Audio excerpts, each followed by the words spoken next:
Ardisi, Alexa Aranda, and Paisley Boyer.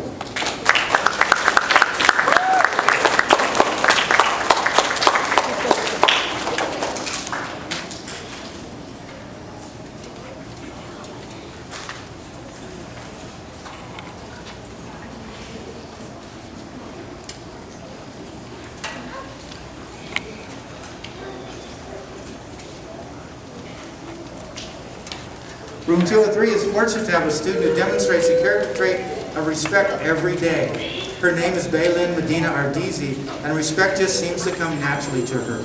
Belen is polite, thoughtful, and courteous. She is also warm, friendly, and has made many kindergarten friends. She listens carefully in class and then completes her work quietly and neatly. Belen is a perfect example of the golden rule because she always treats us the way we want to be treated, and her positive example in our class is a model for the rest of us to follow. Congratulations. Good job.